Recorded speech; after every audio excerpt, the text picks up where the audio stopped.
Olá, alunos, sejam bem-vindos a mais uma aula de Química. Eu sou o professor Bruno. Hoje nós vamos entrar em funções inorgânicas, que são ácidos, bases, sais e óxidos. Nós vamos começar com ácidos pela teoria de Arrhenius. Lembrando que os ácidos também são explicados pela teoria de Grossman e Lewis, porém, nós vamos começar com a teoria de Arrhenius hoje, tá? Nós vamos falar sobre os tipos e a sua nomenclatura, como dar nome aos ácidos de Arrhenius, Então, por definição, os ácidos de Arrhenius, eles são compostos moleculares, então eles são formados por ligações covalentes, o qual em sua molécula tem um compartilhamento de par de elétrons, que é evidenciado por esse traço. Então, tem aqui o compartilhamento nessa substância e nessa, que são esses dois ácidos, Então, esses ácidos, os ácidos de Arrhenius, em meio aquoso, sofrem de associação e ionização, liberando única e exclusivamente o cátion H+, Então, aqui em meio aquoso, é liberado o cátion H+,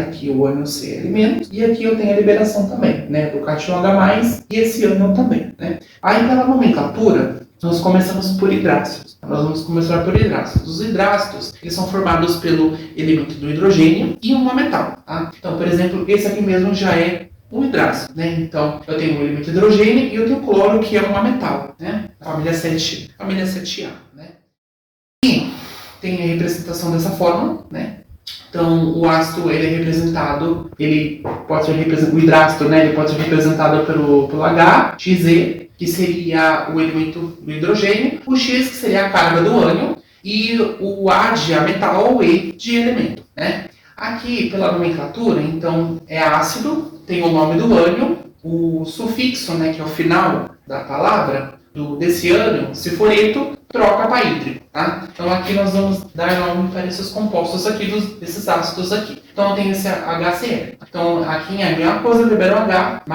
e o Cl-, como cátion, Então, ele é um ácido, por liberar H+, do lado dos produtos, mas Cl-. Então, vai o nome do ânion. Esse aqui é o cloro, Então, o final ele é cloreto. O fixo dele é cloreto. Por ser um hidrácido, troca o eto para hídrico. Então, fica ácido clorídrico.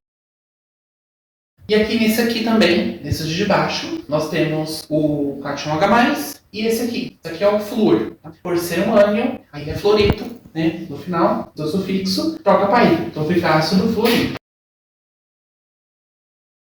Neste elemento aqui de baixo, nós temos um enxofre, aqui como ânion. Então esse aqui é o sulfeto, o ânion sulfeto. Aí o sulfeto troca o sufixo para hídrico, então fica ácido sulfídrico.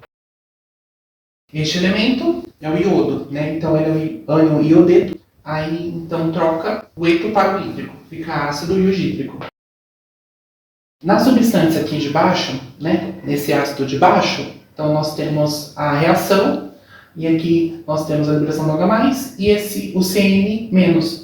Esse aqui seria o cianeto, este ânion. Então aí o sufixo eto troca para hídrico, fica ácido cianídrico. E agora nós vamos falar dos oxiácidos.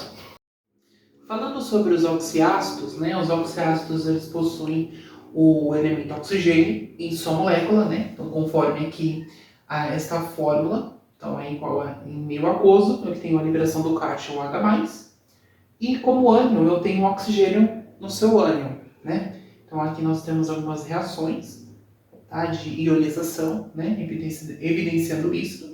E todos eles são oxiácidos.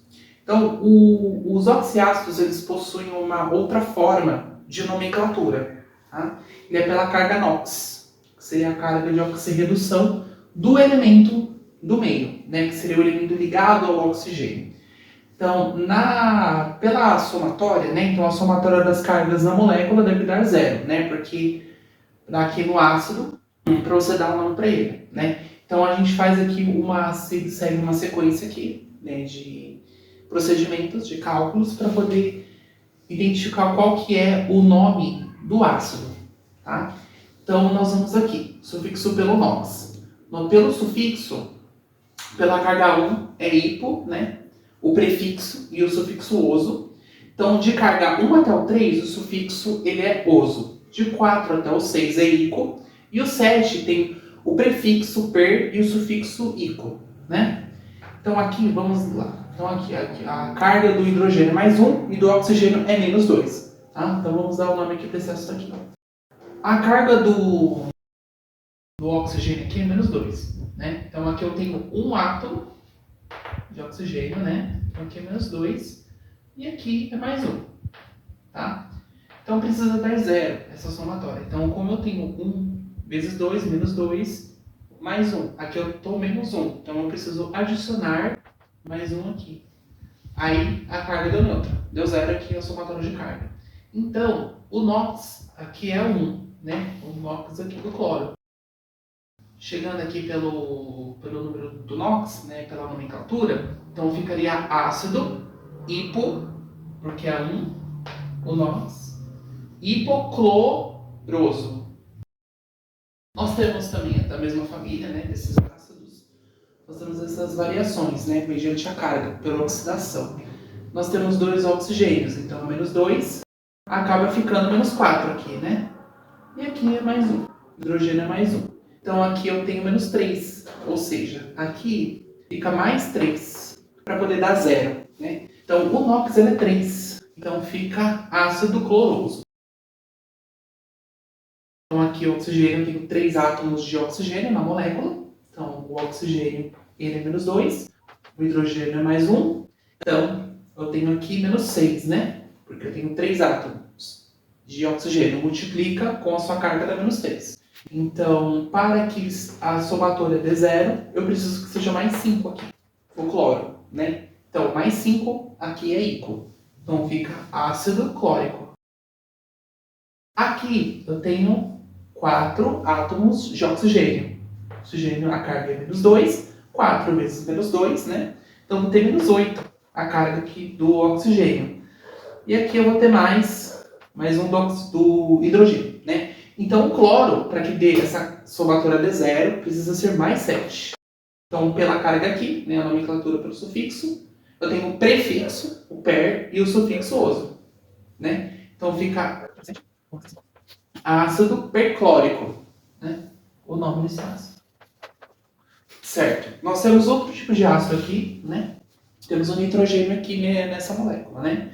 Então, vamos lá. Aqui eu tenho 2 átomos de oxigênio. Eu já sei que o oxigênio é menos 2, aqui vai dar menos 4, né? O hidrogênio sempre mais 1 também. Aqui eu vou ter que colocar mais 3, né?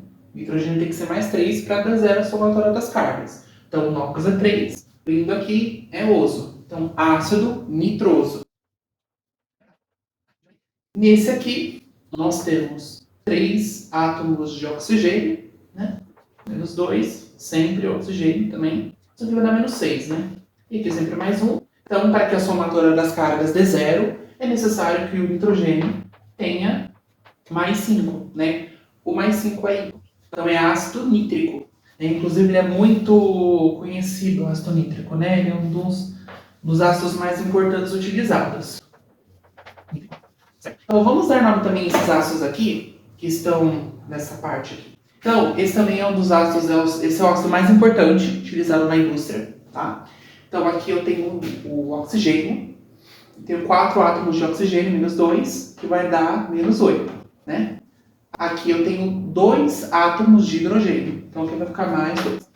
Eu preciso que seja mais 6 aqui para que dê zero a somatória das cargas, né? E o 6, íquo. Então, aqui é o ácido sulfúrico, tá? É o ácido mais importante utilizado na indústria. Esse aqui é o ácido nítrico, né? Conforme nós vimos aqui. Esse é o ácido perclórico, também como a gente viu aqui. E tem esse aqui também. Menos 2, carga do oxigênio, que dá o total de menos 8, porque eu tenho 4 átomos de oxigênio aqui.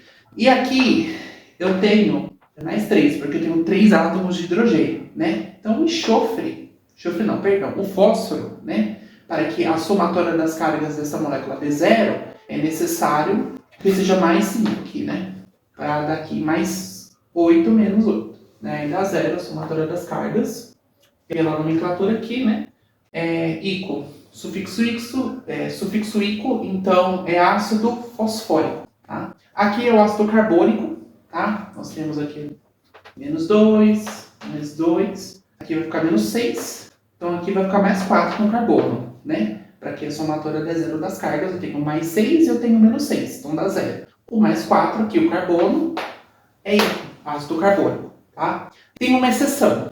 Tá? O ácido bórico, pela carga de inox, ele seria ácido boroso, mas não é boroso, tá? É ácido carbônico, perdão, ácido bórico, tá bom? Ele, se você for fazer a contagem das cargas, por exemplo, ó, aqui eu tenho menos 6, tá? De total de carga, porque eu tenho 3 átomos de oxigênio, e aqui eu tenho 3 átomos de hidrogênio, então aqui é mais 3, né? Então, o boro, para que dê a zero, né, a somatória, é necessário que ele fique mais 3.